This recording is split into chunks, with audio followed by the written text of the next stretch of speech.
ಮದುವೆ ಸಂಭ್ರಮದ ನಡುವೆ ಮಸಣ ಸೇರಿದ ವಧು ಮದುಮಗನನ್ನ ಬೆಚ್ಚಿ ಬೀಳಿಸಿತ್ತು ಆ ಒಂದು ವಾಟ್ಸಪ್ ಮೆಸೇಜ್. ಕೊನೆಗೆ ಬಾವಿಯಲ್ಲಿ ಪತ್ತೆಯಾಗಿತ್ತು ವಧುವಿನ ಶವ. ಮದುಮಗನ ಮೊಬೈಲ್ಗೆ ಬಂದ ಮೆಸೇಜ್ ಬಿಚ್ಚಿಟ್ಟಿತ್ತು ಘೋರವಾದಂತಹ ಒಂದು ರಹಸ್ಯ.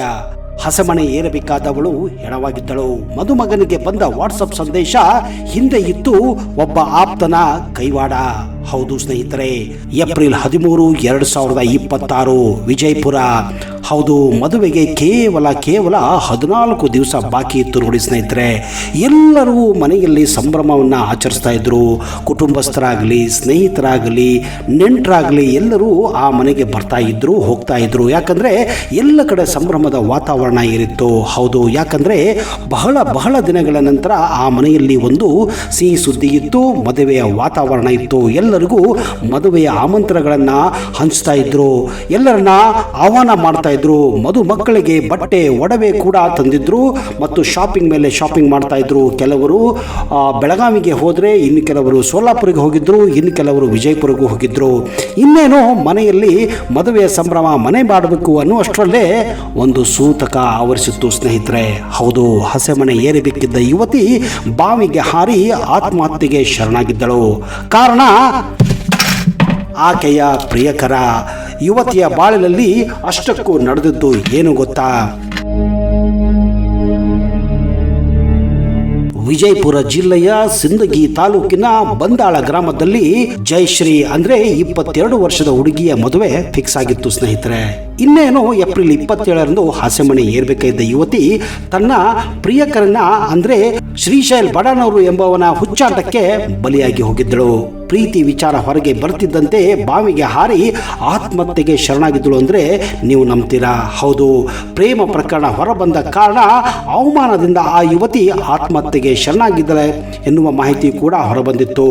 ಬಂದಾಳ ಗ್ರಾಮದ ಮದೀನಾ ಮಸೂತಿಯ ಪಕ್ಕದ ಬಾವಿಯಲ್ಲಿ ಯುವತಿಯ ಶವ ಪತ್ತೆಯಾಗಿತ್ತು. ಹಸೆಮಣೆ ಏರ್ಬೇಕಿದ್ದ ಮಗಳು ಹೆಣವಾದನ್ನ ಕಂಡು ಕುಟುಂಬಸ್ಥರ ಆಕ್ರಂದನ ಮುಗಿಲು ಮುಟ್ಟಿತ್ತು. ಈ ಪ್ರೇಮ ಪ್ರಕರಣ ಹೊರಗೆ ಬಂದ ಕಾರಣ ಆ ಯುವತಿ ಆತ್ಮಹತ್ಯೆಗೆ ಶರಣಾಗಿದ್ದಾಳೆ ಎನ್ನುವ ಮಾಹಿತಿ ಬಂದಿದೆ.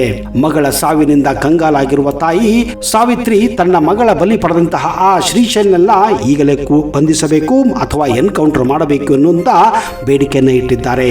ಅಷ್ಟಕ್ಕೂ ಕಾರಣ ಏನಂತೀರಾ ಗೊತ್ತಾ ಸ್ನೇಹಿತರೆ? ಹೌದು, ಈ ಶ್ರೀಶೈಲ್ ಮತ್ತು ಈ ಹುಡುಗಿ ಹಲವು ದಿನಗಳಿಂದ ಪ್ರೀತಿಯನ್ನ ಮಾಡ್ತಾ ಇದ್ರು. ಜಯಶ್ರೀ ಮತ್ತು ಶ್ರೀಶೈಲ್ ನಡುವೆ ಮೊದಲು ಸ್ನೇಹ ಬೆಳೆದಿತ್ತು, ಆಮೇಲೆ ಅದು ಪ್ರೀತಿಗೆ ತಿರುಗಿತ್ತು. ಈ ನಡುವೆ ಇಬ್ಬರ ಸ್ನೇಹ ಮತ್ತು ಈ ಪ್ರೀತಿ ತುಂಬಾನೇ ನಡೆದಿತ್ತು. ಅಷ್ಟೇ ಅಲ್ಲ, ಇದೇನಾಗಿದೆ ಅಂದರೆ ಯಾವ ಮಟ್ಟಕ್ಕೆ ಹೋಗಿದೆ ಅಂದರೆ ಇಬ್ಬರು ಇಂಟಿಮೇಟ್ ಆಗಿ ಹಲವಾರು ಫೋಟೋಗಳನ್ನು ಕೂಡ ತೆಗೆದುಕೊಂಡಿದ್ದಾರೆ ಸ್ನೇಹಿತರೆ. ಹೌದು, ಇಂತಹ ಪರಿಸ್ಥಿತಿಯಲ್ಲಿ ನೋಡಿ ಯಾವ ರೀತಿ ಹುಡುಗರು ಹುಡುಗಿಯರನ್ನ ಬ್ಲ್ಯಾಕ್ ಮೇಲ್ ಮಾಡ್ತಾರಂತ. ಇದು ವರ್ಷ ಕೂಡ ಆಗ್ಬೋದು ಸ್ನೇಹಿತರೆ. ಹುಡುಗಿಯರು ಹುಡುಗರನ್ನ ಕೂಡ ಬ್ಲ್ಯಾಕ್ ಮೇಲ್ ಮಾಡ್ಬೋದು, ಹುಡುಗರು ಹುಡುಗಿಯರನ್ನ ಕೂಡ ಬ್ಲ್ಯಾಕ್ ಮೇಲ್ ಮಾಡ್ಬೋದು.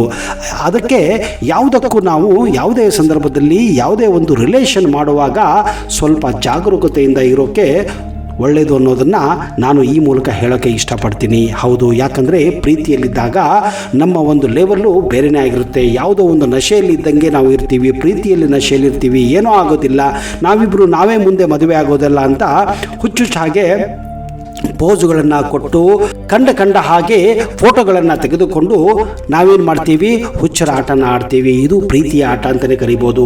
ಆದರೆ ಮುಂದೊಂದು ದಿನ ಸ್ವಲ್ಪ ಹೆಚ್ಚು ಕಡಿಮೆ ಆದರೆ ಇವೇ ಫೋಟೋಗಳು ನಿಮಗೆ ನಿಮ್ಮ ಜೀವ ತೆಗೆದುಕೊಳ್ಳುವ ಮಟ್ಟಿಗೆ ಹೋಗುತ್ತನ್ನೋದಕ್ಕೆ ಈ ಒಂದು ಘಟನೆಯ ಸಾಕ್ಷಿಯಾಗಿದೆ. ಹೌದು, ಏನೇ ಆಗಿದೆ ಅಂದರೆ ಈ ಶ್ರೀಶೈಲ್ ಮತ್ತು ಈ ಹುಡುಗಿ ಇಬ್ಬರ ನಡುವೆ ಪ್ರೇಮ ಅಂತೂ ಆಗಿತ್ತು.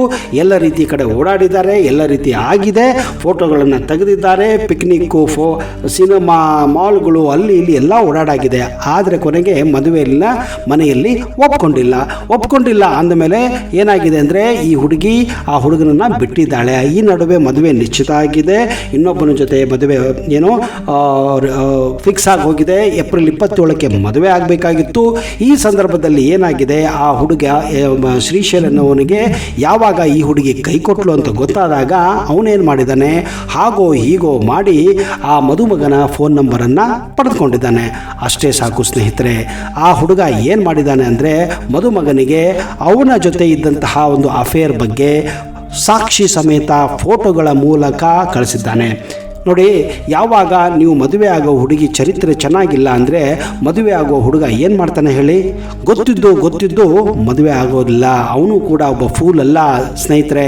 ಯಾಕಂದರೆ ಯಾವಾಗಲೂ ಒಬ್ಬ ಹುಡುಗ ಒಬ್ಬ ಹುಡುಗಿಯನ್ನು ಮದುವೆ ಆಗುವಾಗ ಆ ಹುಡುಗಿಯ ಚರಿತ್ರೆ ಚೆನ್ನಾಗಿರಬೇಕು, ಅವಳು ವರ್ಜಿನ್ ಆಗಿರಬೇಕು, ಅವಳು ಯಾರ ಜೊತೆ ಹಿಂದೆನೂ ಅಫೇರ್ ಇರಬಾರ್ದು, ಏನೂ ಆಗಿರಬಾರ್ದು ಅನ್ನೋದನ್ನು ಇಚ್ಛೆ ಪಡ್ತಾನೆ. ಆದರೆ ಇವತ್ತಿನ ಕಾಲದಲ್ಲಿ ಅದೆಲ್ಲ ನಡೆಯೋದಿಲ್ಲ. ಎಲ್ಲಿಲ್ಲ, ಸ್ಕೂಲಲ್ಲೋ ಕಾಲೇಜಲ್ಲೋ ಎಲ್ಲೋ ಒಂದು ಕಡೆ ಆಫೀಸ್ಗಳಲ್ಲೋ ಯಾವುದೇ ರೀತಿಯ ಒಂದು ಅಫೇರ್ ನಡೆದಿರುತ್ತೆ. ಅದನ್ನು ಮುಚ್ಚಿಟ್ಕೊಳ್ಳೋದೇ ಜಾಣತನ ಅಂತ ಕೂಡ ಹೇಳ್ಬೋದು. ಯಾರೂ ಕೂಡ ಇಲ್ಲಿ ಸಾಚ ಇಲ್ಲ ಸ್ನೇಹಿತರೆ. ಎಲ್ಲರ ಜೀವನದಲ್ಲಿ ಈ ಥರ ಘಟನೆಗಳು ನಡೆದಿರುತ್ತೆ. ಆದರೆ ಸ್ವಲ್ಪ ನೀವು ಜಾಗರೂಕತೆಯಾಗಿರಬೇಕು. ಇಲ್ಲ ಅಂದರೆ ನೀವೇನಾಗುತ್ತೆ ಅಂದರೆ ಇಂತಹ ಒಂದು ಪರಿಸ್ಥಿತಿಗೆ ಬಂದು ಬೀಳಬೇಕಾಗುತ್ತದೆ. ಹೌದು, ಆ ಶ್ರೀಶೈಲ ಮಾಡಿದ್ದು ಅಷ್ಟೇ. ಯಾವಾಗ ಅವನ ಹುಡುಗಿ ಅವನನ್ನು ಒಪ್ಪಿಕೊಳ್ಳಲಿಲ್ಲವೋ ಅದನ್ನು ಸೇಡಿ ತೀರಿಸ್ಕೊಳ್ಳೋಕ್ಕೆ ಇವನೇನು ಮಾಡಿದ್ದಾನೆ ಅಂದರೆ ಮದುಮಗನಿಗೆ ಹಾಗೋ ಹೀಗೋ ನಂಬರ್ ಪಡ್ಕೊಂಡು ವಾಟ್ಸಪ್ಗೆ ಇರೋ ಬರೋದನ್ನೆಲ್ಲ ಕಳಿಸ್ಬಿಟ್ಟಿದ್ದಾನೆ. ಯಾವ ಒಬ್ಬ ಮೂರ್ಖ ಅಂತಲೇ ಹೇಳಿ ಸ್ನೇಹಿತರೆ, ಯಾವ ಮದುಮಗ ನಿಮ್ಮ ಎಲ್ಲ ಚರಿತ್ರೆಯನ್ನು ಕಂಡು ಎಲ್ಲವನ್ನ ಗೊತ್ತಿದ್ದೂ ಸಹಿತ ಮದುವೆ ಆಗ್ತಾನೆ ಅಂದರೆ ಅದು ಗ್ರೇಟ್ ಅಂತಲೇ ಹೇಳ್ಬೋದು. ಆದರೆ ಸಾಮಾನ್ಯ ವ್ಯಕ್ತಿಗೆ ಅದು ಆಗೋದಿಲ್ಲ. ಗೊತ್ತಿದ್ದು ನೀವು ಬಾವಿಗೆ ಬೀಳೋದು ಅಂದರೆ ಕಷ್ಟನೇ ಅಲ್ವಾ ಸ್ನೇಹಿತರೆ? ಹೌದು, ಯಾಕಂದರೆ ಗೊತ್ತಿದ್ದು ಲವ್ ಮಾಡಿರುವಂಥ ಹುಡುಗಿಯನ್ನು ಮುಂದೆ ಮದುವೆ ಆಗಿ ಮತ್ತೆ ಮದುವೆ ಆದಮೇಲೂ ಕೂಡ ಆ ಹುಡುಗನ ಜೊತೆ ಓಡಿ ಹೋದಂತಹ ಪ್ರಸಂಗಗಳನ್ನು ಕೂಡ ನಾವು ನೋಡಿದ್ದೇವೆ. ಹೀಗಾಗಿ ಇಲ್ಲೇನಾಗಿದೆ ಅಂದರೆ ಆ ಹುಡುಗ 27ನೇ ತಾರೀಕಿಗೆ ಏನು ಮದುವೆ ಆಗಬೇಕಿತ್ತು ಆ ಮದುವೆನೇ ಕ್ಯಾನ್ಸಲ್ ಮಾಡಿದ್ದಾನೆ. ಯಾಕಂದರೆ ಅವನ ತಂದೆ ತಾಯಿಗೂ ಕೂಡ ಎಲ್ಲ ಫೋಟೋಗಳನ್ನ ತೋರಿಸಿದ್ದಾನೆ.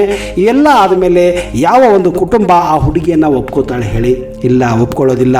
ಹೀಗಾಗಿ ಏನಾಗಿದೆ, ಆ ಹುಡುಗಿಗೆ ಒಂದು ರೀತಿಯ ಅವಮಾನ ಅನ್ಯಾಯ ಆಗಿದ್ದನ್ನು ಕಂಡು ಆ ಊರಿನಲ್ಲಿರುವಂತಹ ಒಂದು ಪಾಳು ಬಿದ್ದ ಬಾವಿನೋ ಆ ಒಂದು ಬಾವಿಗೆ ಹೋಗಿ ಹಾರಿದ್ದಾಳೆ ಅಷ್ಟೇ. ನೋಡಿ ಸ್ನೇಹಿತರೆ, ಇಲ್ಲಿ ಯಾರ ತಪ್ಪು ಅಂತ ನೀವು ಹೇಳಬೇಕು ಹೇಳಿ? ಆ ಮದುಮಗನ ತಪ್ಪಂತ ಹೇಳಬೇಕಾ, ಅಥವಾ ಆ ಲವ್ವರ್ ತಪ್ಪಂತ ಹೇಳಬೇಕಾ, ಅಥವಾ ಆ ಹುಡುಗಿಯ ತಪ್ಪಂತ ಹೇಳಬೇಕಾ? ಎಲ್ಲವೂ ಒಂದು ಘಟನೆ ಸ್ನೇಹಿತರೆ, ಎಲ್ಲವೂ ಒಂದು ಪರಿಸ್ಥಿತಿ ಅಂತೀನಿ. ಪರಿಸ್ಥಿತಿ ಚೆನ್ನಾಗಿಲ್ಲ ಅಂದರೆ ಈ ರೀತಿ ಮನಸ್ಥಿತಿ ಆಗುತ್ತೆ. ಆ ಮನಸ್ಥಿತಿ ಬಂದಾಗ ಈ ರೀತಿ ಘಟನೆಗಳು, ಈ ರೀತಿಯ ಡಿಸಿಷನ್ಗಳು ತಗೊಳ್ಳೋದು ತುಂಬ ಕಾಮನ್ ಆಗಿ ಹೋಗುತ್ತೆ. ಹೌದು ಸ್ನೇಹಿತರೆ, ನಾನು ಹೇಳೋದು ಇಷ್ಟೇ. ಯಾವುದೇ ಒಂದು ಅಫೇರ್ ಇರಲಿ, ಯಾವುದೇ ಒಂದು ಸಂಬಂಧ ಇರಲಿ, ಅದಕ್ಕೆ ಒಂದು ಮಿತಿ ಅನ್ನೋದು ಇರಲೇಬೇಕು. ಯಾವುದೇ ಕಾರಣಕ್ಕೂ ಈ ರೀತಿಯ ಫೋಟೋಗಳನ್ನಾಗಲಿ ಈ ರೀತಿಯ ಮೆಸೇಜ್ಗಳನ್ನು ಕಳಿಸೋದಾಗಲಿ ದಯವಿಟ್ಟು ಮಾಡಬೇಡಿ. ಒಂದು ಲೆವೆಲ್ಗೆ ಬಂದಾಗ ಅಂತಹ ಮೆಸೇಜ್ಗಳನ್ನು ಅಂತಹ ಫೋಟೋಗಳನ್ನು ತೆಗೆದುಕೊಳ್ಳಿ. ಹಿಂದಿನ ಕಾಲ ಎಷ್ಟು ಚೆನ್ನಾಗಿತ್ತು. ನಿಶ್ಚಿತಾರ್ಥ ಅದು ಕೂಡ ಹುಡುಗ ಹುಡುಗಿ ಕೂಡ ನೋಡಿರಲಿಲ್ಲ. ಕೇವಲ ಡೈರೆಕ್ಟಾಗಿ ಮದುವೆಯಲ್ಲೇ ನೋಡ್ತಾ ಇದ್ರು. ಅಂತಹ ಒಂದು ಕಾಲ ಇತ್ತು. ಹೀಗಾಗಿ ಸಂಬಂಧಗಳು ಇಲ್ಲಿವರೆಗೂ ಕೂಡ ಗಟ್ಟಿಯಾಗಿ ಉಳಿಯುತ್ತಿದ್ದವು. ಆದರೆ ಇವತ್ತು ಕಾಲ ಬದಲಾಗಿದೆ ಸ್ನೇಹಿತರೆ. ಎಲ್ಲ ಸೋಷಿಯಲ್ ಮೀಡಿಯಾ ಮಹಿಮೆ, ಎಲ್ಲ ವಾಟ್ಸಪ್ ಮಹಿಮೆ, ಎಲ್ಲ ಫೇಸ್ಬುಕ್ ಮಹಿಮೆ, ಎಲ್ಲ ಇನ್ಸ್ಟಾಗ್ರಾಮ್ ಮಹಿಮೆ.